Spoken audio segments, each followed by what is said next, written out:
हाँ तो प्यारे बच्चों, आज की इस क्लास में हम लोग क्लास 10 के मैथ्स के काफ़ी महत्वपूर्ण मोस्ट वीवीआई ऑब्जर्व क्वेश्चंस को पढ़ने वाले हैं। अगर आप ये क्लास को बिल्कुल शुरू से लेकर आखिरी तक देख लेते हैं ना, तो आपके बोर्ड एग्जाम में काफ़ी सारे प्रश्न इसी क्लास से रहने वाला है। इसलिए इस क्लास को बिल्कुल शुरू से लेकर आखिरी तक ज़रूर कीजिएगा। स्पेशली ये प्रश्न जो है ना, मैथ्स का वीवीआई ऑब्जर्व प्रश्न है, बिहार बोर्ड वालों के लिए है और अन्य बोर्ड वाले भी ये क्लास को देख सकते हैं। और ये सभी प्रश्न जो है ना प्यारे बच्चों, हम आपको प्रो लेवल से बताएंगे, इसलिए एक एक क्वेश्चन को अच्छी तरीके से यहाँ पे रिवीजन कर लीजिएगा। और यहाँ पे जो भी यहाँ पे कॉन्सेप्ट हम बताएंगे ना, तो उसको अपने नोटबुक में नोट कर सकते हैं। तो प्यारे बच्चों, यहाँ पे क्लास को लाइक कर दीजिएगा और चैनल पर नए हैं तो चैनल को भी सब्सक्राइब करके बेल आइकन को प्रेस करके ऑल पर जरूर सेलेक्ट कर लीजिएगा। और यहाँ पे अगर आप हमारे व्हाट्सएप ग्रुप में जुड़ना चाहते हैं तो सिंपली इस नंबर पे आप हमसे कांटेक्ट कीजिए, हम आपको व्हाट्सएप ग्रुप में जोड़ देंगे। व्हाट्सएप ग्रुप में आपको काफ़ी सारे बेनिफिट्स मिलेगा पीडीएफ और ऑनलाइन टेस्ट का, ठीक है। तो चलिए प्यारे बच्चों, फटाफट से क्लास को शुरू करते हैं। तो यहाँ पे लाइक कर दीजिए क्लास को। देखिएगा प्यारे बच्चों, प्रश्न ये कराए कि यहाँ पे आपसे पूछा जा रहा है कि रेखिक बहुपद के शून्य की संख्या कितनी होती है। बहुत ही सिंपल और मस्त और धमाकेदार प्रश्न है। तो प्यारे बच्चों, ये जो रेखिक बहुपद होते हैं ना, रेखिक बहुपद के जो शून्यकों की संख्या होती है एक होती है, इसको अच्छी तरीके से याद रखिएगा। अगर आपके एग्जाम में पूछ लिया जाए कि रेखिक बहुपद का व्यापक रूप क्या होता है, तो एक्स प्लस बी होते हैं, इसे आपको याद होना चाहिए। जहाँ पे एक्स क्या होते हैं, चर राशि होती है, ए और बी कोई वास्तविक संख्या होगी। और प्यारे बच्चों, अगर आपके एग्जाम में पूछ लिया जाए कि द्विघात बहुपद के शून्यकों की संख्या कितनी होती है, 2 होती है। त्रिघात बहुपद के शून्यकों की संख्या 3 होती है। लेकिन जो रेखिक बहुपद होते हैं ना, इनके शून्यकों की संख्या कितनी होती है, केवल 1 होती है, ठीक है। इसको अच्छी तरीके से याद रखिएगा। यानी कि जितना घात उतना शून्य। जैसे कि द्विघात कहने का तात्पर्य होता है उसका 2 शून्य होगा, त्रिघात तो 3 शून्य होगा। तो ये कॉन्सेप्ट को आप याद रखिएगा प्यारे बच्चों। अब आइए प्यारे बच्चों, देखते हैं यहाँ पे अगला प्रश्न की तरफ बढ़ चलते हैं। देखिएगा क्या करा है कि यदि बहुपद, यहाँ पे एक बहुपद दिया हुआ है और आपसे यहाँ पे क्या दिया हुआ है कि शून्यकों का योग दिया हुआ है 6, और यहाँ पे आपसे क्या पूछ रहा है कि के का मान क्या होगा। बहुत ही सिंपल प्रश्न है प्यारे बच्चों। सबसे पहले यहाँ पे शून्यकों का योग दिया हुआ है। शून्यकों का योग कहने का तात्पर्य होता है कि अल्फा प्लस बीटा का वैल्यू यहाँ पे आपका दिया हुआ है। कितना दिया हुआ है, 6 दिया हुआ है। अब यहाँ पे क्या पूछ रहा है कि ये जो के है ना प्यारे बच्चों, इस के का मान आपको पता होना चाहिए, ठीक है। तो ये के किसके जगह है प्यारे बच्चों, एक्स के जगह है। यानी कि एक्स का कोफिशिएंट बोले तो बी के जगह क्या है प्यारे बच्चों, के है, ठीक है ना। तो यहाँ पे बी के जगह जो के है, बी का मान कितना है, माइनस के है, ठीक है। ये हम कर सकते हैं। अगर यहाँ पे ए का मान को निकालते हैं तो ए का मान कितना हो जाएगा, एक्स स्क्वायर के साथ जो गुणा में होता है वो आपका क्या होता है, 1 होता है, ठीक है। यहाँ पे एक्स स्क्वायर के साथ गुणा में 1 छिपा हुआ है, ठीक है। तो इतना आपको पता होना चाहिए प्यारे बच्चों। ए और बी, यहाँ पे सी जो होती है कांस्टेंट होता है, अचर पद होते हैं, ठीक है। तो अल्फा प्लस बीटा हम लोग पढ़े हुए, तो क्या होता है प्यारे बच्चों, अल्फा प्लस बीटा बराबर फॉर्मूला क्या होते हैं, माइनस बी बटा ए होते हैं। ये आपको पता होना चाहिए। ये किसके बराबर हो जाएगा, 6 के बराबर हो जाएगा। ये चीज़ तो आपको सबको पता होना चाहिए। अब हम लोग क्या करेंगे, बी के जगह माइनस के को रख देंगे। यहाँ पे फॉर्मूला में माइनस है तो यहाँ पे एगो माइनस हो जाएगा।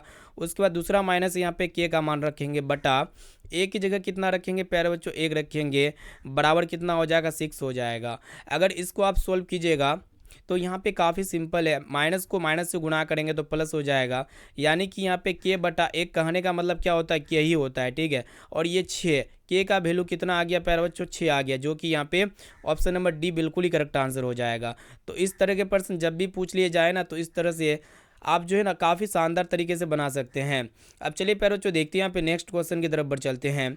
आइए देखिए यहाँ पे नेक्स्ट क्वेश्चन, यहाँ पे आपसे पूछा जा रहा है कि यदि साइन थीटा का मान यहाँ पे दिया हुआ है √3/5, तो यहाँ पे आपसे पूछ रहा है कि कोस थीटा का मान क्या होगा। बहुत ही सिंपल और धमाकेदार मस्त प्रश्न है। तो प्यारे बच्चों, सबसे पहले ये जो साइन थीटा है ना, हम लोग जानते पढ़े हुए थे, ये क्या होता है प्यारे बच्चों, P/H होते हैं। ये किसके बराबर है, 3/5 के बराबर है। इसको हम लोग कंपेयर करेंगे तो P का मान कितना आ जाएगा, 3 आ जाएगा, और H का मान कितना आ जाएगा, बी आ जाएगा। तो हमें क्या ज्ञात करना है प्यारे बच्चों, यहाँ पे कोस थीटा का मान प्राप्त हो ज्ञात करने के लिए कह रहा है, ठीक है। तो कोस थीटा बराबर क्या होते हैं प्यारे बच्चों, सबको पता है क्या होते हैं, B/H होते हैं। ये सबको पता होना चाहिए, ठीक है। क्या होते हैं प्यारे बच्चों, B/H होते हैं, ठीक है ना। तो यहाँ पे हमको किस चीज़ की आवश्यकता है, बी तो यहाँ पे निकल जाएगा, बी नहीं निकलाएगा, ठीक है, क्योंकि यहाँ पे एच का मान कितना आया हुआ है, 5 आया हुआ है। हमें बी को निकालना है। तो बी हम लोग किससे निकालेंगे, पाइथागोरस प्रमेय से। बी बराबर क्या होता है, √H²। क्या होते हैं प्यारे बच्चों, √H² माइनस पी का स्क्वायर होते हैं। एच का स्क्वायर कितना है, 5 है, 5 का स्क्वायर 25 हो जाएगा, माइनस यहाँ पे पी का स्क्वायर होते हैं, पी कितना है प्यारे बच्चों 3 है, तो 3 का स्क्वायर कितना हो जाएगा 9 हो जाएगा, ठीक है ना। कितना हो जाएगा यहाँ पे 9 लिख देते हैं, ठीक है। तो यहाँ पे इसको जब आप घटाइएगा तो कितना आएगा प्यारे बच्चों, √16 हो जाएगा। और ये √16 किसका स्क्वायर रूट होता है, तो 4 का होता है। ये आपको पता होना चाहिए, काफ़ी सिंपल प्रश्न है यहाँ पे है, ठीक है। तो यहाँ पे हम लोग बी का मान प्राप्त अभी अभी किए, जो कि यहाँ पे 4 हो जाएगा। 4/h का मान यहाँ पे देखेगा, जो कि यहाँ पे कितना है 5 है। तो ये 4/5 इसका राइट आंसर हो जाएगा। देख सकते हैं विकल्प नंबर ए जो है ना प्यारे बच्चों, इसका सही उत्तर हो जाएगा। ये प्रश्न आपके एग्जाम में पूछे जाएंगे। अब चलिए प्यारे बच्चों देखते हैं यहाँ पे अगला प्रश्न। देखिएगा यहाँ पे नेक्स्ट क्वेश्चन यहाँ पे आपसे पूछा जा रहा है कि दो संख्याओं का गुणनफल यहाँ पे दिया हुआ है और उसका मस दिया हुआ है 19, और यहाँ पे आपसे क्या पूछा जा रहा है कि लस क्या होगा। तो जब भी इस तरह के प्रश्न पूछ लिया जाए तो आप इसको कैसे सोल्व कीजिएगा। दो संख्याओं का गुणनफल कितना दिया हुआ है, 2166 दिया हुआ है, और यहाँ पे जो है ना प्यारे बच्चों इसका मस कितना दिया हुआ है 19 दिया हुआ है। तो यहाँ पे लस पूछ रहा है, यानी कि लस बोले तो एलसीएम, ठीक है ना। तो यहाँ पे एलसीएम पूछ रहा है, तो एलसीएम कैसे निकल जाएगा प्यारे बच्चों, हम लोग सिंपली क्या कर देंगे, ये 2166 को जो है ना 19 से डिवाइड कर दीजिए। काफ़ी सिंपल प्रश्न है, ठीक है। इसको जब प्यारे बच्चों आप डिवाइड कीजिएगा तो यहाँ पे 19 हो जाएगा। इसको डिवाइड करके देखिए, 19 हो जाएगा। यहाँ पे कितना बचा, 2 बचा, 19 हो जाएगा। फिर यहाँ पे कितना बचा, 7 बचा, ठीक है। 19 चौका कितना हो जाएगा, 76 हो जाएगा। तो यहाँ पे कितना आ गया प्यारे बच्चों, 114 आ गया। देख सकते हैं कौन सा विकल्प में दिया हुआ है, ऑप्शन नंबर सी में दिया हुआ है, ठीक है। तो इस तरह से आप इस तरह का प्रश्न को बना सकते हैं मात्र 1 सेकंड में, ठीक है। 5 से 4 सेकंड लगेगा बनाते हुए प्यारे बच्चों। अब आइए देखिए यहाँ पे क्या दिया हुआ है कि थीटा का मान यहाँ पे दिया हुआ है और यहाँ पे पूछ रहा है कि इसका वैल्यू कितना होगा। बहुत ही सिंपल प्रश्न है।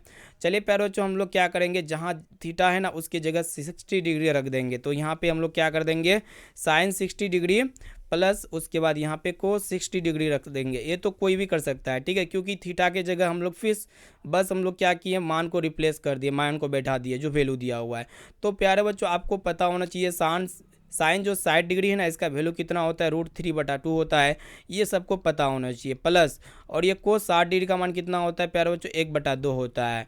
अब यहाँ पे क्या है कि ये एलसीएम जोड़ घटा तो सबको एवे करता है। तो इसको हम लोग क्या कर देंगे, नीचे में जब दोनों जगह सेम होता है तो ऐसे बैठा देंगे और ऊपर में सिंपली इसको ऐड कर देंगे।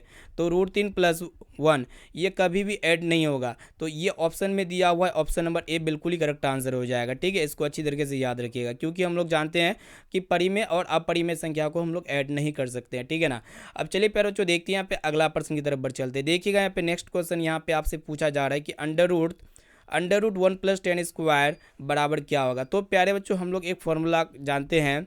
फॉर्मूला आपको पता होना चाहिए कि sec² a - 10² a जो होते हैं ना प्यारे बच्चों, ये 1 के बराबर होती है, आपको पता होना चाहिए, ठीक है ना। तो हम लोग क्या करेंगे, हमको किस चीज़ की आवश्यकता है, 10² a को 1 की तरफ भेज देंगे। तो यहाँ पे क्या हो जाएगा प्यारे बच्चों, sec² a हो जाएगा। और ये माइनस में था तो जब 1 की तरफ जाएगा तो प्लस हो जाएगा, यानी कि 1 + 10² a हो जाएगा, ठीक है। ये तो आपको पता होना चाहिए। अब हम लोग क्या करेंगे प्यारे बच्चों, sec a को ऐसे छोड़ देंगे, इसको कुछ भी नहीं करेंगे, टॉर्चर नहीं करेंगे। अब ये स्क्वायर राइट साइड में जाएगा तो दोनों में रूट चढ़ जाएगा, यानी कि अंडर रूट हो जाएगा प्यारे बच्चों 1 + 10² a हो जाएगा। बहुत ही सिंपल कॉन्सेप्ट है ये, ठीक है। तो यहाँ पे sec a बराबर क्या हो जाएगा प्यारे बच्चों, √1 + 10² है, ठीक है। तो 1 + 10² a किसके बराबर हो जाएगा, sec a के बराबर हो जाएगा, ठीक है। sec a के बराबर हो जाएगा। यहाँ पे बी वाला विकल्प बिल्कुल ही करेक्ट आंसर हो जाएगा। उम्मीद करते हैं समझ में आ चुका होगा। अब चलिए प्यारे बच्चों देखते हैं यहाँ पे, और ये भी प्रश्न आपके प्रत्येक वर्ष पूछे जाते हैं एग्जाम में। प्रश्न को देखिएगा, यहाँ पे समांतर श्रेणी का प्रथम पद ए है और यहाँ पे सारोत्तर डी दिया हुआ है, और यहाँ पे आपसे पूछा जा रहा है कि प्रथम n पदों का योगफल क्या होगा। तो जब भी इस तरह के प्रश्न आपके एग्जाम में पूछ लिए जाए, यही प्रश्न पूछेंगे, ठीक है। तो आपके यहाँ पे n पदों का योगफल को निकालने के लिए हम लोग सूत्र का प्रयोग करते हैं, जो कि n/2 × 2a + n - 1 × d होते हैं, जहाँ पे n पदों की संख्या a होते प्रथम पद और n होते आपका पदों की संख्या और d होते सारोत्तर। ये आपको पता होना चाहिए। तो इसको बस आपको क्या करना, याद रखना है। तो n पदों का योगफल को ज्ञात करने के लिए n/2 × 2a + n - 1 × d करते हैं, ठीक है। ये फॉर्मूला लगा देते हैं। अब चलिए प्यारे बच्चों देखते हैं यहाँ पे नेक्स्ट क्वेश्चन की तरफ बढ़ चलते हैं।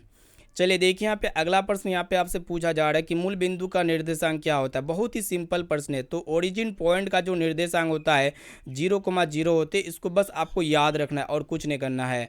अब चलिए प्यारे बच्चों देखते हैं यहाँ पे अगला प्रश्न की तरफ बढ़ चलते हैं। देखिएगा यहाँ पे क्या करा है कि किसी घटना ई के लिए PE + PE' बराबर क्या होगा। कहने का तात्पर्य ये प्यारे बच्चों, ये PE क्या है कि घटना होने की प्रायिकता है, और P' पी ई डैश क्या है, ये घटना नहीं होने की प्रायिकता है।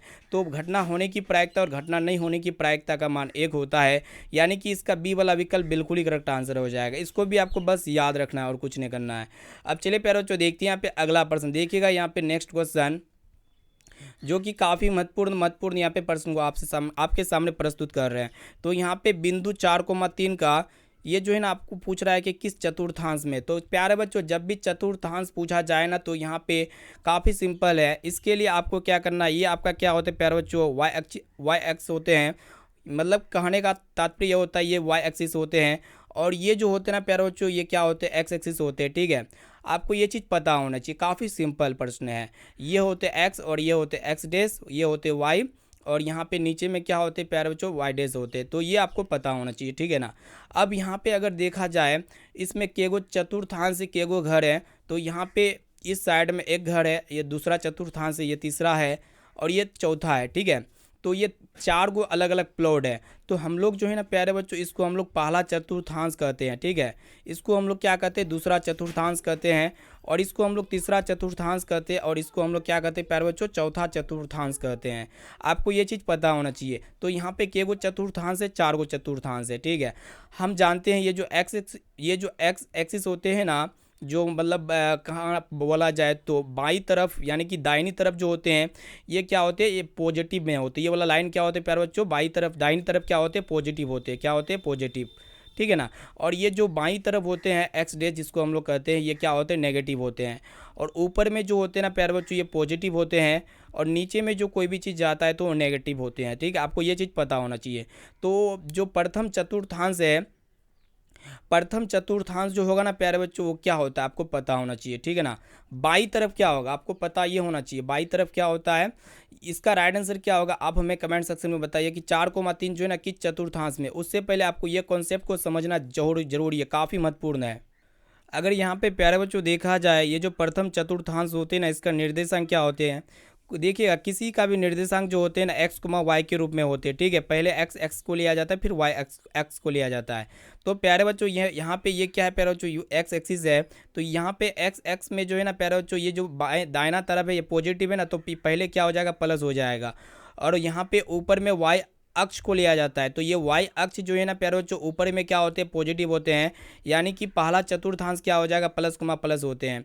और यहाँ पे अगर दूसरा चतुर्थांश का बात किया जाए, ये वाला जो प्लॉट है ये दूसरा चतुर्थांश है। ठीक है, और ये दूसरा चतुर्थांश में भी सबसे पहले हम लोग किसको लेंगे, एक्स को लेंगे, फिर वाई को लेंगे। ठीक है, तो यहाँ पे एक्स कितना है प्यारे बच्चों, ये एक्स क्या होते हैं, नेगेटिव होते हैं। ये एक्स एक्सिस क्या है, नेगेटिव होते हैं। पहले वाला यहाँ पे क्या हो जाएगा, नेगेटिव हो जाएगा। अगर यहाँ पे फिर वाई अक्ष को देखा जाए तो इनमें जो वाई अक्ष होगा ना प्यारे बच्चों क्या होगा, ऊपर वाला होगा। क्या होगा, ऊपर वाला होगा, जो कि यहाँ पे माइनस कोमा प्लस हो जाएगा। ठीक है ना। अगर यहाँ पे तीसरा को देखा जाए तो यहाँ पे देखिएगा पहले एक्स अक्ष को लिया जाएगा जो कि माइनस होते हैं एक्स अक्ष का, और यहाँ पे अगर नीचे ये जो है ना नीचे इसका हो जाएगा जो कि वाई अक्ष हो जाएगा। ठीक है, इसका माइनस कोमा माइनस होते हैं। और यहाँ पे अगर चौथा अक्ष को देखा जाए इसका जो निर्देशांक निकाला जाए तो कितना हो जाएगा, पहले हम लोग एक्स अक्ष को लेंगे जो कि यहाँ पे प्लस होते हैं, फिर वाई अक्ष को लेंगे जो कि यहाँ पे क्या हो जाएगा प्यारे बच्चों, माइनस होते हैं। ठीक है, ये कॉन्सेप्ट आपको पता होना चाहिए। तो ये जो है ना 4,3 जो है किस चतुर्थांश में है। तो प्यारे बच्चों यहाँ पे 4,3 आपको कन्फ्यूज कर देगा। यहाँ पे क्या लिखा रहता है, क्या छिपा हुआ है, प्लस छिपा हुआ है दोनों के आगे, यानी कि प्लस 4,3 ये किस चतुर्थांश में। तो प्लस कोमा प्लस कौन सा चतुर्थांश में, प्रथम पाद में होते हैं, यानी कि प्रथम चतुर्थांश में होते हैं। ये वाला ऑप्शन इसका बिल्कुल ही करेक्ट आंसर हो जाएगा। ये प्रश्न आपके एग्जाम के लिए बहुत ही महत्वपूर्ण प्रश्न है। अब चलिए प्यारे बच्चों देखते हैं यहाँ पे नेक्स्ट क्वेश्चन की तरफ बढ़ चलते हैं। आते देखिएगा प्रश्न क्या करा है कि यहाँ पे आपसे पूछ रहा है कि यदि बहुपद पी एक्स बराबर x square plus 7x plus 10 के शून्यक अल्फा कुमा बीटा हो, तो यहाँ पे आपसे पूछा जा रहा है कि अल्फा इंटू बीटा क्या होगा। बहुत ही सिंपल प्रश्न है प्यारे बच्चों, आपके एग्जाम में पूछ लिया थे बराबर। तो अल्फा इंटू बीटा बराबर हम लोग फॉर्मूला जानते हैं प्यारे बच्चों, फॉर्मूला क्या होते हैं, अल्फा इंटू बीटा बराबर क्या होता है, माइनस बी बटा ए होते हैं। ये सभी को पता होना चाहिए। उससे पहले सबसे पहले आपको ये भी पता होना चाहिए जो बी होते हैं एक्स का कोफिशिएंट होते हैं, जो एक्स के साथ गुणा में होता है, एक्स का गुणांक होते हैं जो 7 दिया हुआ है। और ए जो होते हैं ना प्यारे बच्चों क्या होते हैं, एक्स स्क्वायर का कोफिशिएंट जो एक्स स्क्वायर के साथ गुणा में क्या छिपा हुआ, एक छिपा हुआ है, तो यहाँ पे 1 हो जाएगा। तो ये दो चीज़ पता होना चाहिए। तो यहाँ पे माइनस बी का मान कितना रखेंगे 7 रखेंगे, बटा ए का मान कितना रखेंगे 1 रखेंगे। तो -7/1 कहने का तात्पर्य होता है -7 इसका राइट आंसर हो जाएगा। ठीक है, यहाँ पे क्या राइट आंसर हो जाएगा प्यारे बच्चों -7। यहाँ पे अल्फा इंटू बीटा पूछ रहा था। ठीक है, हम सोच रहे थे यहाँ पे अल्फा प्लस बीटा। ठीक है, तो अल्फा इंटू बीटा कहने का तात्पर्य क्या होता है प्यारे बच्चों, अल्फा इंटू बीटा मतलब होता है C/A। क्या होता है C/A यहाँ पे आपसे पूछा जा रहा है। तो यहाँ पे हम लोग C को निकाल लेते हैं। C का मान देख सकते हैं प्यारे बच्चों कितना है 10 है। ठीक है ना, तो यहाँ पे हम लोग C की जगह कितना रखेंगे 10 रखेंगे। A का मान को देखिएगा जो यहाँ पे 1 दिया हुआ है। ठीक है, 10/1 का मतलब कितना होता है 10 होते हैं। तो ये अल्फा इंटू बीटा यहाँ पे आपसे पूछ रहा है, तो 10 इसका राइट आंसर हो जाएगा। ऑप्शन नंबर बी बिल्कुल ही करेक्ट आंसर हो जाएगा। और अगर आपसे अल्फा प्लस बीटा पूछा जाए तो इसका राइट आंसर क्या हो जाता है प्यारे बच्चों -7 हो जाता है। ठीक है, अब आइए प्यारे बच्चों देखते हैं यहाँ पे अगला प्रश्न। देखिएगा नेक्स्ट क्वेश्चन यहाँ पे आपसे पूछा जा रहा है कि वृत्त पर कितनी स्पर्श रेखा खींची जा सकती है। बहुत ही महत्वपूर्ण प्रश्न है आपके बोर्ड एग्जाम के लिए। तो प्यारे बच्चों यहाँ पे अगर एक यहाँ पे वृत्त बना लेते हैं, ये आपका वृत्त हो गया। तो वृत्त पर जो है ना प्यारे बच्चों, वो वृत्त पर पूछ रहा है आपसे। ठीक है, तो वृत्त पर जो है ना कितनी स्पर्श रेखा खींची जा सकती है। वृत्त, ये वृत्त हो गया। वृत्त पे हम लोग ऐसे ऐसे करके स्पर्श रेखा खींचेंगे, फिर इधर से खींचा जा सकता है, फिर इधर से खींचा जा सकता है स्पर्श रेखा, फिर इधर से स्पर्श रेखा खींचा जा सकता है, फिर इसको स्पर्श कर रहा है ना प्यारे बच्चों, इसको हम लोग जिधर मन उधर से स्पर्श कर सकते हैं वृत्त पर। ठीक है, कहने का तात्पर्य होता है कि वृत्त पर हम लोग जो है ना अनंत स्पर्श रेखा खींची जा सकती है। कितनी अनंत। अगर आपके एग्जाम में पूछा जाएगा एक प्रश्न, एक आपका वृत्त हो गया, वृत्त के बाहा बिंदु, ये आपका बाहा बिंदु है, तो वृत्त के बाहा बिंदु से कितनी स्पर्श रेखा खींची जा सकती है। तो केवल हम लोग वृत्त के बाहा बिंदु से केवल 2 ही स्पर्श रेखा खींच सकते हैं। और प्यारे बच्चों जो वृत्त पर खींची गई जो स्पर्श रेखा होती है बाहा बिंदु से, ये दोनों आपस में क्या होती है बराबर होती है। इसे भी आपको याद रखना है, बस यही आपको याद रखना है। अब आइए प्यारे बच्चों देखते हैं यहाँ पे अगला प्रश्न की तरफ बढ़ चलते हैं। यहाँ पे क्या है कि यदि a + b = 90 डिग्री दिया हुआ है, तो यहाँ पे आपसे पूछा जा रहा है कि कोस a का मान क्या होगा। तो प्यारे बच्चों काफ़ी सिंपल और धमाकेदार प्रश्न है। एगो काम करते हैं, यहाँ पे a + b = कितना दिया हुआ है 90 डिग्री दिया हुआ है। तो यहाँ पे a पूछ रहा है ना, कोस a पूछ रहा है, तो a को यहीं पे लेफ्ट साइड में छोड़ दीजिए और b को 90 डिग्री की तरफ भेज दीजिए। तो यहाँ पे 90 डिग्री माइनस क्या हो जाएगा b हो जाएगा। बस ये आप कर सकते हैं। ठीक है, ये कर सकते हो, कोई भी कर सकता है। तो यहाँ पे a का मान a = 90 डिग्री माइनस b। अब हम लोग क्या करेंगे कि दोनों साइड में कोस ले लेंगे। ठीक है, तो दोनों साइड में जब कोस लेंगे तो यहाँ पे कोस a हो जाएगा और राइट साइड में भी क्या हो जाएगा प्यारे बच्चों, कोस 90 डिग्री माइनस b हो जाएगा। ये तो आपको सबको पता होना चाहिए। हम लोग जानते हैं प्यारे बच्चों, फॉर्मूला आपको पता होना चाहिए। फॉर्मूला क्या होते हैं, साइन थीटा यानी कि साइन a जो होते हैं ना प्यारे बच्चों, ये क्या होते हैं साइन थीटा बराबर क्या होते हैं कोस 90 डिग्री माइनस थीटा होते हैं, यानी कि कोस 90 डिग्री माइनस a हो जाएगा। ये फॉर्मूला आपको पता होना चाहिए। तो यहाँ पे कोस 90 डिग्री माइनस b की जगह क्या लिख सकते हैं, साइन लिख सकते हैं। और थीटा की जगह कितना रखेंगे, यहाँ पे b रखेंगे, क्योंकि यहाँ पे थीटा की जगह b है। ठीक है, a की जगह क्या है b है। तो ये कोस a जो हो जाएगा ना प्यारे बच्चों, किसके बराबर हो जाएगा, साइन b के बराबर हो जाएगा, जो कि यहाँ पे ऑप्शन सी में आपका दिया हुआ है। सी वाला विकल्प इसका बिल्कुल ही करेक्ट आंसर हो जाएगा। अब चलिए प्यारे बच्चों देखते हैं यहाँ पे नेक्स्ट क्वेश्चन। देखिएगा यहाँ पे आपसे प्रश्न पूछा जा रहा है, काफ़ी महत्वपूर्ण है कि 121/77 का सरलतम रूप यहाँ पे आपसे पूछा जा रहा है, सिंपलेस्ट फॉर्म जिसको हम लोग कहते हैं। तो इसको आप कैसे हल कीजिएगा, तो सिंपली यहाँ पे 121/77 कर दीजिए, आपको कुछ नहीं करना है। तो प्यारे बच्चों 121 को हम लोग क्या कर सकते हैं, 11 को 11 से गुना कर सकते हैं, और 77 को हम लोग क्या लिख सकते हैं कि 11 को 7 से गुना कर सकते हैं। ये दोनों 11 का पढ़ा में आता है। तो यहाँ पे क्या होगा कि 11 से 11 कैंसिल हो जाएगा, तो यहाँ पे 11/7 बचा। क्या बचा प्यारे बच्चों, 11/7 बचा। दो जो कि देख सकते हैं ऑप्शन नंबर बी यानी कि दूसरा वाला विकल्प इसका बिल्कुल ही करेक्ट आंसर हो जाएगा। अब चलिए प्यारे बच्चों देखते हैं यहाँ पे नेक्स्ट क्वेश्चन। देखिएगा यहाँ पे अगला प्रश्न क्या कराए कि 2 घात वाले बहुपद को क्या कहते हैं, तो द्विघात बहुपद कहते हैं। 1 घात वाले बहुपद को रैखिक बहुपद कहेंगे, 3 घात वाले बहुपद को त्रिघात बहुपद कहेंगे। यानी कि जितना घात होगा उतना बहुपद की संख्या होगा। ठीक है, आपको पता होना चाहिए कॉन्सेप्ट, बहुत ही महत्वपूर्ण प्रश्न है। अब चलिए प्यारे बच्चों देखते हैं यहाँ पे अगला प्रश्न।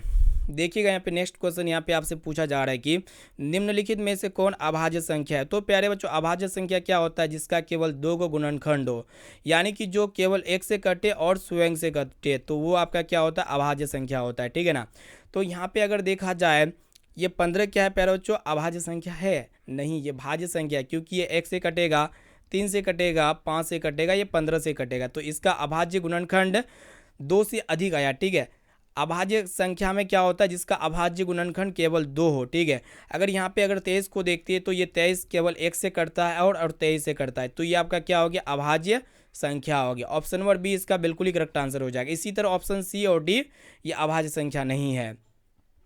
अब आइए प्यारे बच्चों देखते हैं यहाँ पे अगला प्रश्न यहाँ पे आपसे पूछा जा रहा है कि 2 कोस स्क्वायर 60 डिग्री का मान क्या होगा। बहुत ही सिंपल प्रश्न है प्यारे बच्चों, इसको कैसे हल कीजिएगा। तो सबसे पहले यहाँ पे 2 कोस स्क्वायर कोस 60 डिग्री का मान आपको पता होना चाहिए प्यारे बच्चों। कोस 60 डिग्री का वैल्यू कितना होता है ये सबसे पहले आपको पता होना चाहिए। तो कोस 60 डिग्री का वैल्यू कितना होता है ये सबको पता होना चाहिए। काफ़ी महत्वपूर्ण प्रश्न है, ठीक है। बोर्ड एग्जाम में बहुत बार पूछा जा चुका है ये प्रश्न। तो प्यारे बच्चों कोस 60 डिग्री का मान कितना होता है, 1/2 होता है, ये आपको पता होना चाहिए। तो हम लोग क्या करेंगे, जहाँ पे कोस 60 डिग्री है ना वहाँ पे 1/2 रख देंगे, और यहाँ पे कोस स्क्वायर है तो हम लोग क्या कर देंगे, दोनों का होल स्क्वायर कर देंगे। इतना तो कर सकते हैं, बहुत ही सिंपल है। फिर 2 को हम लोग क्या कर देंगे, 1 का स्क्वायर 1 होता है, फिर 2 का स्क्वायर कितना होता है, 4 होता है। इसको जब आप काटिएगा तो कितना हो जाएगा, 2 1 का 2 हो जाएगा, 2 दूना 4 हो जाएगा, ठीक है। तो कहने का तात्पर्य ये हुआ कि ऊपर में 1 और नीचे में कितना आ गया, 2 आ गया, यानी कि 1/2। ऑप्शन नंबर यहाँ पे चौथा वाला यानी कि डी वाला विकल्प क्या हो जाएगा, बिल्कुल ही करेक्ट आंसर हो जाएगा, ठीक है। बोर्ड एग्जाम में पूछ ले जाते हैं इस तरह के प्रश्न को, ध्यानपूर्वक यहाँ पे हम आपको बता दिए, ठीक है। अब चलिए प्यारे बच्चों देखते हैं यहाँ पे अगला प्रश्न की तरफ बढ़ चलते हैं। चलिए देखिए यहाँ पे क्या पूछ रहा है कि बिंदु 6, -5 का एक्स का नियामक पूछ रहा है। तो एक्स का नियामक बोले तो एक्स निर्देशांक यहाँ पे आपसे पूछा जा रहा है। तो एक्स का नियामक क्या होते हैं प्यारे बच्चों, एक्स, 0 होते हैं, ठीक है, आपको ये पता होना चाहिए। तो एक्स का नियामक जब भी पूछेगा ना तो जो एक्स के जगह रहेगा वो आपका क्या होगा, एक्स का नियामक हो जाएगा। तो यहाँ पे एक्स के जगह कितना है प्यारे बच्चों, 6 है, यानी कि जो पहले रहेगा ना वो आपका क्या होता है, एक्स का नियामक होते हैं। तो यहाँ पे ऑप्शन नंबर ए इसका बिल्कुल ही करेक्ट आंसर हो जाएगा, ठीक है। आपके एग्जाम के लिए बहुत ही महत्वपूर्ण है। अगर यहीं पे आपसे वाई नियामक पूछ लिया जाता तो वाई का नियामक क्या होता है, 0, वाई होते हैं, और जो वाई के जगह होते हैं ना वो आपका वाई नियामक होते हैं। तो वाई नियामक यहाँ पे -5 हो जाता है, ठीक है। चलिए प्यारो जो देखते हैं यहाँ पे अगला प्रश्न देखिएगा, यहाँ पे नेक्स्ट क्वेश्चन। चलिए देखिए यहाँ पे आपसे पूछा जा रहा है कि 2 को बिंदु दिया हुआ है, दोनों को मिलाने वाले रेखा का मध्य बिंदु पूछ रहा है, ठीक है। बहुत ही सिंपल प्रश्न है। एक बिंदु ये है और एक बिंदु बी है, ठीक है। ये पहला बिंदु है जिसका निर्देशांक 4, 5 है, दूसरा बिंदु जिसका निर्देशांक कितना दिया हुआ है, 6, 5 दिया हुआ है, और इसका मिडिल पॉइंट का क्या पूछ रहा है, मध्य बिंदु का मान पूछ रहा है, यानी कि x, y का मान पूछ रहा है, ठीक है। तो प्यारे बच्चों जब भी मध्य बिंदु का निर्देशांक पूछ लिया जाए तो काफ़ी सिंपल है। तो इसके लिए हम लोग फॉर्मूला जानते हैं, x बराबर क्या होते हैं, x1 + x2 कर देते हैं बटा 2 कर देते हैं, ठीक है। फिर y के लिए फॉर्मूला होते हैं, क्या होते हैं, y1 + y2 बटा 2 कर देते हैं, ये आपको पता होना चाहिए। तो अब हम लोग यहाँ पे देखते हैं कि x1 कौन है प्यारे बच्चों, ए बिंदु का जो पहला पॉइंट है x1 जो कि 4 दिया हुआ है। फिर x2 जो होते हैं ना दूसरा बिंदु, यानी कि बी बिंदु का जो पहला पॉइंट होते हैं वो आपका कितना दिया हुआ, 6 दिया हुआ, बटा कर देंगे और यहाँ पे बटे 2 कर देंगे। इसी प्रकार यहाँ पे इसको भी हम लोग देखते हैं, y जो होते हैं ना प्यारे बच्चों, y1 जो होते हैं पहला पॉइंट का दूसरा वाला जो है 5 हो जाएगा इसका y, और y2 जो होते हैं ना प्यारे बच्चों, y2 कितना होते हैं यहाँ पे दूसरा वाला पॉइंट का दूसरा वाला 5 हो जाएगा। तो इसको अगर आप सॉल्व कीजिएगा तो 6 4 10 हो जाएगा, तो यहाँ पे 10/2 हो जाएगा, ठीक है। और यहाँ पे भी कितना हो जाएगा, 5 5 10/2 हो जाएगा। अगर आप इसको काटिएगा तो कट जाएगा, देखिएगा दोनों ही कट जाता है, 5 का पढ़ा में यहाँ 5 आएगा और यहाँ पे भी कितना आएगा, 5 आएगा। तो यहाँ पे x का निर्देशांक कितना आ गया, 5 आ गया, और y के लिए कितना आ गया, 5 आ गया। तो मध्य बिंदु का निर्देशांक कितना प्राप्त हो गया, 5,5, जो कि ऑप्शन नंबर बी इसका बिल्कुल ही करेक्ट आंसर हो जाएगा। अब आइए प्यारे बच्चों देखते हैं यहाँ पे अगला प्रश्न क्या करा है कि यहाँ पे आपसे पूछा जा रहा है कि त्रिभुज ABC में जिसका कोण यहाँ पे B का मान दिया हुआ है और A का मान दिया हुआ है, तो यहाँ पे आपसे पूछ रहा है कि C का मान क्या होगा। मान लिए कि एक त्रिभुज है प्यारे बच्चों, हम लोग जानते हैं कि त्रिभुज के तीनों कोणों का योग कितना होता है। यहाँ पे एक त्रिभुज बना लेते हैं, ये आपका क्या हो गया प्यारे बच्चों, एक त्रिभुज हो गया, ठीक है। मान लिए कि ये त्रिभुज का जो ए कोण है ना, ए कोण को हम लोग कितना मानते हैं, जो मानेंगे क्या, यहाँ 70 डिग्री दिया हुआ ए कोण का मान, और प्यारे बच्चों बी कोण का मान कितना दिया हुआ है, बी कोण ये आपका 40 डिग्री हो गया, ठीक है। और ये आपका सी कोण आपसे पूछ रहा है, तो सी कोण का मान क्या होगा। हम लोग जानते हैं प्यारे बच्चों त्रिभुज के तीनों कोणों का योग कितना होता है, अगर तीनों को जोड़ेंगे, ए बी और सी को जोड़ेंगे तो कितना आएगा, 180 डिग्री आएगा। ये आपको पता होना चाहिए, कॉन्सेप्ट ये है, ठीक है। कहने का तात्पर्य ये हुआ कि कोण ए को अगर हम लोग कोण बी और कौन सी, ये तीनों को अगर हम लोग ऐड करते हैं तो किसके बराबर होते हैं, 180 डिग्री के बराबर होते हैं। ये आपको पता होना चाहिए फॉर्मूला, ये आपको पता होना चाहिए। त्रिभुज के तीनों कोणों का योग कितना होता है, 180 डिग्री होता है। तो ए की जगह कितना रखेंगे, 70 डिग्री रखेंगे, और प्यारे बच्चों बी की जगह कितना रखेंगे, 40 डिग्री रखेंगे, और यहाँ पे कौन सी हमको पता करना है। तो काफ़ी सिंपल है, हम लोग क्या करेंगे, दोनों को ऐड कर लेते हैं। 7 4 कितना हो गया प्यारे बच्चों, 110 हो गया। 110 प्लस कौन सी, ये किसके बराबर हो जाएगा, 180 डिग्री के बराबर हो जाएगा, ठीक है ना। अब हम लोग क्या कर देते हैं कि कौन सी को यहीं पे छोड़ देते हैं और 180 की तरफ हम लोग 110 को भेज देते हैं, ठीक है। तो ये 180 में 110 चल गया, कितना हो गया प्यारे बच्चों, 70 डिग्री हो गया। कितना हो गया, 70 डिग्री। तो अगर यहाँ पे 70 डिग्री रखते हैं, अगर तीनों को जोड़ते हैं तो कितना तीनों का योग आएगा, 180 डिग्री आएगा। इसको आप डायरेक्टली भी बना सकते थे, इसको डायरेक्ट जोड़ दीजिए, 70 और 40 110 हो गया, और यहाँ पे 180 में 110 को घटाइए तो कितना आएगा, 70 डिग्री आएगा, ठीक है। ऐसे भी डायरेक्टली बना सकते हैं। यहाँ पे ऑप्शन नंबर सी इसका बिल्कुल ही करेक्ट आंसर हो जाएगा। अब आइए प्यारे बच्चों देखते हैं यहाँ पे अगला प्रश्न। देखिएगा यहाँ पे क्या कराएगी, यदि यहाँ पे दिया हुआ है कोस इंटू 4x माइनस 10 डिग्री बराबर 0, तो यहाँ पे आपसे पूछ रहा है कि x का वैल्यू कितना होगा। बहुत ही सिंपल प्रश्न है प्यारे बच्चों, इसको हम लोग शानदार तरीके से यहीं पे सोल्व कर लेते हैं। यहाँ पे कितना दिया हुआ है, कोस 4x माइनस 10 डिग्री, इसका वैल्यू कितना दिया हुआ है, 0। तो प्यारे बच्चों हम लोग जानते हैं कि कोस कितने डिग्री पे मान, कितने डिग्री के मान पे होता है, 0। तो कोस 90 डिग्री के मान पे कितना होता है, 0 होता है। ये कॉन्सेप्ट आपको पता होना चाहिए। तो प्यारे बच्चों यहाँ पे लेफ्ट राइट में क्या होगा, कोस से कोस कैंसिल हो जाएगा, तो बचेगा कितना प्यारे बच्चों, 4x माइनस 10 डिग्री बराबर 90 डिग्री बचेगा। ये आपको पता होना चाहिए, ठीक है। यहाँ पे बराबर लिखे हुए हैं, ठीक है ना प्यारे बच्चों। अब हम लोग क्या करेंगे कि 4x को यहीं पे छोड़ दीजिए और 10 डिग्री को 90 डिग्री की तरफ भेज दीजिए। तो यहाँ पे 90 माइनस में था, इधर आके क्या हो जाएगा, 10 माइनस में था, लेफ्ट राइट साइड में गया तो क्या हो गया, प्लस हो गया, ठीक है। तो इसको जब हम लोग ऐड करेंगे तो 100 डिग्री हो जाएगा। तो 4x का मान कितना आ गया, 100 डिग्री आ गया। अब x का वैल्यू हमको निकालना है, तो 4x गुना में है 4 4 मतलब 4x जो है ना, ये गुना में दोनों आपस में, तो 4 के साथ गुना में है, x 4 के साथ गुना में, तो 4 को राइट साइड में भेज देते तो बट्टे के फॉर्म में चल जाएगा, इसको भाग कर देना है, ठीक है। तो 25 चौका कितना होता है प्यारे बच्चों, 100 होता है। तो यहाँ पे x का वैल्यू कितना आ गया, 25 आ गया, जो कि ऑप्शन नंबर बी इसका बिल्कुल ही करेक्ट आंसर हो जाएगा। ये भी प्रश्न आपके एग्जाम के लिए बहुत ही महत्वपूर्ण प्रश्न है। अब चलिए प्यारे बच्चों देखते हैं यहाँ पे अगला प्रश्न, शानदार प्रश्न है। यहाँ पे क्या करा है कि 50x बराबर 10, तो यहाँ पे आपसे पूछा जा रहा है कि 10 माइनस एक्स किसके बराबर होगा। बहुत ही सिंपल प्रश्न है। यहाँ पे एगो काम करते हैं, जो वैल्यू दिया हुआ है इसको एक बार उतार लीजिए। 50x का मान कितना दिया हुआ, 10 दिया हुआ, तो x का वैल्यू को यहाँ पे हम लोग निकालेंगे। तो यहाँ पे 10 बट्टा कितना हो जाएगा, 50 हो जाएगा। इसको अगर हम काटते हैं तो 50 का 50 यानी कि 1/5 हो जाएगा, सॉरी 10 का 10, 10 5 50, 1/5 किसका मान आ जाएगा, x का मान आ जाएगा। अब हम लोग को क्या चाहिए, 10 माइनस एक्स चाहिए, तो 10 माइनस एक्स का मान निकालना है। तो बहुत ही सिंपल है, कैसे निकालेंगे, 10 माइनस एक्स की जगह कितना रखेंगे, अभी अभी निकाले 1/5, ठीक है। यहाँ पे देखिएगा इसके नीचे एक छिपा हुआ, 1 और 5 कैल्शियम 5 हो जाएगा। 1 को 5 से भाग करेंगे 5 आएगा, 5 को 10 से गुना कीजिएगा 50 आएगा। 50 माइनस 1 यानी कि 49 बटा कितना हो जाएगा प्यारे बच्चों, 5 हो जाएगा, ठीक है। जो कि यहाँ पे पहला ही विकल्प में दिया हुआ है, इसका पहला वाला विकल्प इसका बिल्कुल ही सही उत्तर हो जाएगा। आइए देखिए यहाँ पे अगला प्रश्न, बहुत ही सिंपल है। यहाँ पे एक माइनस साइन ए इंटू एक प्लस साइन ए किसके बराबर होगा, बहुत ही सिंपल है। तो प्यारे बच्चों अगर यहाँ पे इसको एक को ए मान लेते हैं और साइन ए को बी मान लेते हैं, तो यहाँ पे भी ए हो जाएगा और यहाँ पे बी हो जाएगा। तो ए प्लस बी इंटू ए माइनस बी बराबर क्या होते हैं, ये सभी को पता होना चाहिए, काफ़ी सिंपल प्रश्न है। ए स्क्वायर माइनस बी स्क्वायर होते हैं, तो इसके फॉर्म में हम तोड़ेंगे इसको, ए स्क्वायर माइनस बी स्क्वायर के फॉर्म में। तो ए कौन है प्यारे बच्चों, एक है, एक का स्क्वायर माइनस बी कौन है प्यारे बच्चों, साइन ए है, तो साइन ए का स्क्वायर कितना होता है, साइन स्क्वायर ए होता है, ठीक है ना। तो यहाँ पे एक का स्क्वायर एक होता है, एक माइनस साइन स्क्वायर ए, यहीं पे इसको रहने देते हैं। एक वो फॉर्मूला आपको पता होगा, क्या पता होगा प्यारे बच्चों, साइन स्क्वायर ए प्लस कोस स्क्वायर ए किसके बराबर होते हैं, 1 के बराबर होते हैं, आपको पता होना चाहिए। अगर हम लोग यहाँ पे क्या करेंगे कि कोस स्क्वायर ए को छोड़ देते हैं और साइन स्क्वायर ए को 1 की तरफ भेज देते हैं, तो यहाँ पे क्या हो जाएगा, 1 माइनस साइन स्क्वायर ए हो जाएगा। क्या हो जाएगा, 1 माइनस साइन स्क्वायर ए। तो 1 माइनस साइन स्क्वायर है, यही हमको प्राप्त करना था। तो ये किसके बराबर होते हैं, कोस स्क्वायर ए के बराबर होते हैं, जो कि यहाँ पे बी वाला विकल्प इसका बिल्कुल ही करेक्ट आंसर हो जाएगा। अब आइए प्यारे बच्चों देखते हैं यहाँ पे अगला प्रश्न। यहाँ पे आपसे पूछा जा रहा है कि यदि ए और बी दो ऐसे न्यूनकोण है जहाँ पे साइन ए कोस ए के बराबर है, तो यहाँ पे आपसे क्या पूछा जा रहा है कि ए प्लस बी का मान क्या होगा। तो प्यारे बच्चों कितने डिग्री के मान पे साइन और कोस में ये दोनों बराबर हो जाएगा, कितने डिग्री के मान लेंगे।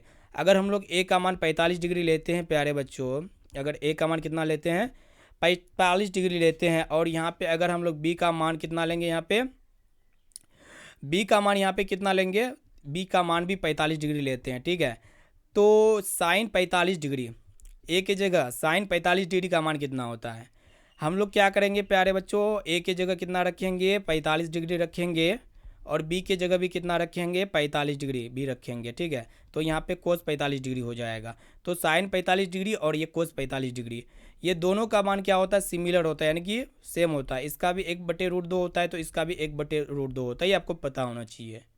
तो हम लोग ए का मान कितना रखेंगे 45 रखेंगे, और बी का मान भी 45 रखेंगे। तो ए कितना है 45 है, और बी कितना है 45 है। इन दोनों को ऐड करना है, ए प्लस बी ए निकालना आपको, और कुछ थोड़ी निकालना है।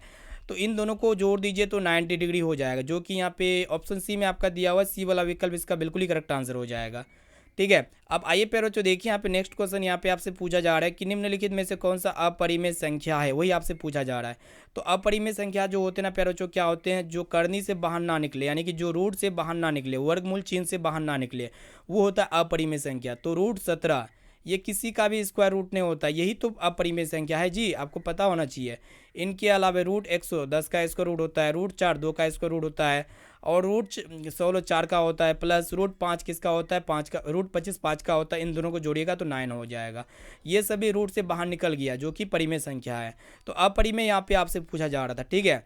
अब चलिए प्यारे बच्चों देखते हैं यहाँ पे अगला प्रश्न की तरफ बढ़ चलते हैं। देखिएगा क्या कराया कि 3 घात वाले बहुपद का कितना शून्य होगा। तो हम आपको पहले बताए कि जितना घात होगा उसका उतना शून्य होगा। तो 3 घात वाले बहुपद का शून्य कितना हो जाएगा 3 हो जाएगा, आपको पता होना चाहिए। बहुत ही लल्लन टॉप प्रश्न बोर्ड एग्जाम में पूछे जाते हैं। अब आइए प्यारे बच्चों देखते हैं यहाँ पे अगला प्रश्न यहाँ पे आपसे पूछा जा रहा है कि इतना इतना का मान क्या होगा। तो बहुत ही सिंपल है, सभी का वैल्यू आपको पता होना चाहिए प्यारे बच्चों, तभी इसको सोल्व कर सकते हैं। तो यहाँ पे कोस 60 डिग्री का वैल्यू रखेंगे, कोस 30 डिग्री का वैल्यू रखेंगे, साइन 60 डिग्री और यहाँ पे साइन 30 डिग्री का वैल्यू रखते हैं। उसके बाद फटाफट से इसको सोल्व करते हैं।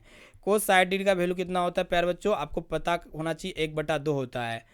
कोस 30 डिग्री का वैल्यू कितना होता है √3/2 होता है, ये आपको पता होना चाहिए, सारा चीज़ आपको पता होना चाहिए। साइन 60 डिग्री का भी वैल्यू कितना होता है √3/2 ही होता है, और यहाँ पे साइन 30 डिग्री का मान कितना होता है 1/2 होता है। इसको अब हम लोग क्या करेंगे, सोल्व करते हैं। √3 को 1 से गुना कीजिएगा तो √3 हो जाएगा, बटा 2 को 2 से गुना कीजिएगा तो कितना हो जाएगा 4 हो जाएगा, ठीक है ना, ये आपको पता होना चाहिए। माइनस √3 को 1 से गुना कीजिएगा √3 हो जाएगा, बटा 2 को 2 से गुना कीजिएगा 4 हो जाएगा। ये दोनों आपस में सिमिलर है, बराबर है, तो माइनस प्लस क्या हो जाते हैं, ये दोनों आपस में कट जाएगा। जब बराबर होते हैं तो कट जाएगा, यानी कि शून्य आ जाएगा। इसका right answer option number C बिल्कुल ही इसका करेक्ट आंसर हो जाएगा, ठीक है। चलिए प्यारे बच्चों देखते हैं यहाँ पे अगला प्रश्न की तरफ बढ़ चलते हैं।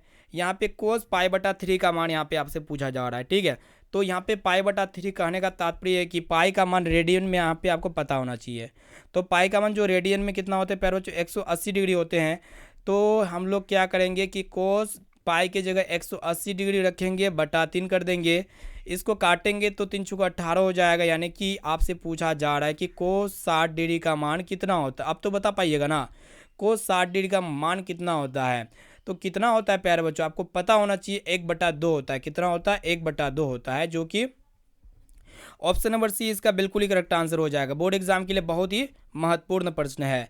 अब चलिए प्यारे बच्चों देखते हैं यहाँ पे नेक्स्ट क्वेश्चन की तरफ बढ़ चलते हैं। यहाँ पे क्या पूछा जा रहा है कि 44 मीटर परिधि वाले वृत्त की त्रिज्या निकाले। बहुत ही सिंपल प्रश्न है। तो वृत्त की त्रिज्या यहाँ पे पूछा जा रहा है, तो परिधि दिया हुआ है। परिधि क्या होता है 2πr होता है वृत्त का, और इनका वैल्यू कितना है 44 मीटर है, ठीक है ना। तो वृत्त की त्रिज्या यानी कि ये r का मान पूछ रहा है, r का मान निकल जाएगा प्यारे बच्चों। हम लोग क्या करेंगे कि 2π है ना, 2π को हम लोग क्या करते हैं यहीं पे गुना कर देते हैं, 2 × 22/7 होता है पाई का वैल्यू, और ये वाला r का मान हमको चाहिए, बराबर कितना हो जाएगा 44 डिग्री हो जाएगा। इसको अगर यहीं से हम लोग काटते हैं तो 22 × 22 22 × 44 हो जाएगा। काट सकते लेफ्ट राइट में, ऊपर ऊपर काट सकते हैं, नीचे नीचे काट सकते हैं, ये आपको पता होना चाहिए। 2 को हम लोग r से गुना कर देंगे तो 2r हो जाएगा, बटा 7 हो जाएगा, बराबर कितना बचा प्यारे बच्चों 2 बचा। इसके नीचे एक छिपा हुआ है, इसको हम लोग तिरछा तिरछी गुना कर देते हैं। 2r को 1 से गुना कर देंगे तो 2r हो जाएगा, बराबर 7 × 14 हो जाएगा। r का मान कितना हो जाएगा 14/2, इसको काट देते हैं तो यहाँ पे 2 का पढ़ा में 14 कितना बार में आते हैं 7 बार में आते हैं। तो यही r का मान आपको प्राप्त करना था, जो कि 7 मीटर हो जाएगा। ऑप्शन नंबर ए इसका राइट आंसर हो जाएगा, ठीक है। अब आइए प्यारे बच्चों देखते हैं यहाँ पे अगला प्रश्न। यहाँ पे आपसे पूछा जा रहा है कि अल्फा और बीटा बराबर है और दोनों का मान यहाँ पे 45 डिग्री है, तो sine alpha plus sign beta का मान क्या होगा। बहुत ही सिंपल प्रश्न है लेकिन इंपॉर्टेंट प्रश्न है। तो हम लोग क्या करेंगे, अल्फा की जगह 45 डिग्री रखेंगे, वैल्यू को रखेंगे, यहाँ पे कुछ नहीं करना है आपको, वैल्यू को रखना है। बीटा की जगह भी क्या रखेंगे, वैल्यू को रख देते हैं। दोनों का वैल्यू बराबर है तो वैल्यू को हम बराबर रख दिए, तो यहाँ पे साइन 45 और साइन 45 साइन 90 डिग्री हो जाएगा। और ये साइन 90 डिग्री किसके बराबर होते हैं, इसका मान कितना होता है, 1 होता है। ये आपको पता होना चाहिए, जो कि ऑप्शन नंबर बी इसका बिल्कुल ही सही उत्तर हो जाएगा। अब चलिए देखिए यहाँ पे नेक्स्ट क्वेश्चन यहाँ पे आपसे पूछा जा रहा है कि निम्नलिखित में किसका मान सबसे अधिक होता है। प्यारे बच्चों, काफ़ी महत्वपूर्ण और सिंपल प्रश्न है। किसका मान सबसे अधिक होता है, आपके एग्जाम में बरोबर पूछ ली आती है इस तरह के प्रश्न, तो इसको आप ध्यानपूर्वक देखिएगा। यहाँ पे 4 को विकल्प दिया हुआ है, ठीक है, जिनमें से पहला विकल्प या दूसरा या तीसरा या चौथा विकल्प, कोई भी विकल्प क्या होगा प्यारे बच्चों, सही होगा, ठीक है ना। तो इसको कैसे हल कीजिएगा, मात्र 1 सेकंड में। उससे पहले आपको क्या पता होना चाहिए, सभी का वैल्यू पता होना चाहिए, ठीक है ना। सबका वैल्यू पता होगा तभी इसको आप सोल्व कर पाइएगा। तो प्यारे बच्चों, आपको पता ये होना चाहिए कि ये टेन 45 डिग्री का मान कितना होता है, 1 होता है। कितना होता है प्यारे बच्चों, 1 होता है। और ये साइन 45 डिग्री का मान कितना होता है, तो साइन 45 डिग्री का जो मान होता है ना प्यारे बच्चों, कितना होता है, 1/√2 होता है। कितना होता है, 1/√2। साइन 30 डिग्री का मान कितना होता है, 1/2 होता है। और ये कोस 90 डिग्री का मान कितना होता है, 0 होता है। ये आपको पता होना चाहिए। तो सबसे मान किसका अधिक है, तो ऐसे तो आप बता नहीं ना पाइएगा, ऐसे नहीं पाइएगा। इसको हम लोग तोड़ फोड़ देते हैं। 1/√2 को अगर इसको आप सोल्व कीजिएगा तो कितना आएगा, इसको काटिएगा 0.707 आएगा, ठीक है। 1/2 इसको जब भाग कीजिएगा तो कितना आएगा प्यारे बच्चों, 7.5 आएगा। और यहाँ पे 0, तो सबसे अधिक किसका मान है, यहाँ पे 1 से कम है, यहाँ पे भी 1 से कम है, तो 1 ये जो है ना अधिक मान है, जो कि टेन 45 डिग्री का मान क्या है, सबसे ज़्यादा है। यहाँ पे ए वाला विकल्प बिल्कुल ही करेक्ट आंसर हो जाएगा। अब आइए प्यारे बच्चों देखते हैं यहाँ पे अगला प्रश्न। देखिएगा क्या करा है कि यदि एक वृत्त की परिधि दिया हुआ इतना और इसकी त्रिज्या पूछ रहा है, तो बहुत ही सिंपल प्रश्न है। इस प्रश्न को आप हल कीजिए, इसका राइट आंसर क्या होगा। ये एक तरह का होमवर्क प्रश्न हम आपको देते हैं, क्योंकि इस तरह के प्रश्न को हम लोग सोल्व किए, ठीक है ना। चलिए बढ़ चलते अगला प्रश्न। तो प्यारे बच्चों देखिएगा नेक्स्ट क्वेश्चन यहाँ पे आपसे पूछा जा रहा है कि एक त्रिभुज दिया हुआ PQR में आर जो है ना समकोण है, तो यहाँ पे आपसे पूछा जा रहा है कि साइन P+Q का मान क्या होगा। बहुत ही महत्वपूर्ण प्रश्न है आपके एग्जाम के लिए। तो प्यारे बच्चों यहाँ पे आपसे क्या पूछा जा रहा है कि साइन P+Q का मान कितना होगा, वही आपसे पूछा जा रहा है, ठीक है ना। ठीक है, तो प्यारे बच्चों आपको ये पता होना चाहिए ये आर क्या है प्यारे बच्चों, आर क्या होना चाहिए, समकोण होना चाहिए, ठीक है ना। आर का मान क्या होगा प्यारे बच्चों, समकोण होगा। यहाँ पे एगो त्रिभुज बना लेते हैं, यहाँ पे बनाते हैं, ये आपका एक त्रिभुज हो गया, ठीक है ना, समकोण त्रिभुज है। ये आपका आर हो गया प्यारे बच्चों, ये आर कितना डिग्री का होगा, 90 डिग्री का होगा, ठीक है ना। और यहाँ पे यहाँ पे पी ले लेते हैं इसको, और इसको क्या ले लेते हैं, क्यू ले लेते हैं, ठीक है। यहाँ पे न्यून कोण ये क्या होगा, पी और क्यू न्यून कोण नहीं बोला गया है, सिर्फ आपको ये बोला गया है कि ये आर जो है ना क्या होगा प्यारे बच्चों, समकोण होगा। तो ये P+Q का मान क्या होगा, तो प्यारे बच्चों ये साइन P+Q का मान क्या होगा, ये दोनों जो है ना कितने डिग्री के मान के बराबर हो जाएगा, 90 डिग्री के मान के बराबर हो जाएगा, ठीक है ना। आपको पता होना चाहिए, क्योंकि ये जो पहला जब 90 डिग्री है तो पी और क्यू ये दोनों मिलके है ना 90 डिग्री होगा, ठीक है। तो साइन 90 डिग्री के बराबर ये चीज़ हो जाएगा, ठीक है, आपको पता होना चाहिए। अब हम लोग जानते हैं कि साइन 90 डिग्री का मान कितना होता है, तो आप बोलेंगे सर 1 होता है, जो कि ऑप्शन नंबर ए इसका बिल्कुल ही करेक्ट आंसर हो जाएगा, ठीक है। बोर्ड एग्जाम के लिए काफ़ी महत्वपूर्ण प्रश्न यहाँ पे बता चुके हैं। तो यहाँ पे प्यारे बच्चों ऐसे ऐसे महत्वपूर्ण प्रश्न को बताए, ये सभी प्रश्न हम आपको मैथ्स के प्रो लेवल के प्रश्न को हम आपको बताए हुए, ठीक है, जो कि आपके बोर्ड एग्जाम में 100% 110% गारंटी है, या फिर 100% गारंटी है कि यही पैटर्न, यही आपका क्या बोलता है, मतलब जो लेवल होते हैं इसी लेवल के प्रश्न आपके एग्जाम में पूछ लिए जाते हैं, ठीक है। और आपको सॉल्व ये इसी तरह करना है, ठीक है, आपके एग्जाम में जब भी प्रश्न पूछे जाएंगे, ठीक है। तो प्यारे बच्चों यहाँ पे क्लास को लाइक कर दीजिए, चैनल पर नए आए हैं तो चैनल को भी सब्सक्राइब कर लीजिएगा। और यहाँ पे जितने भी विद्यार्थी अभी तक हमारे व्हाट्सएप ग्रुप में नहीं जुड़े, तो मेरा व्हाट्सएप नंबर को नोट कर सकते हैं। इस नंबर को आप सेव कीजिए, आप बोलिए कि सर मैं व्हाट्सएप ग्रुप में जोड़ दीजिए, तो हम आपको व्हाट्सएप ग्रुप में जोड़ देंगे। तो फिर मिलते हैं यहाँ पे अगले क्लास में। Thank you.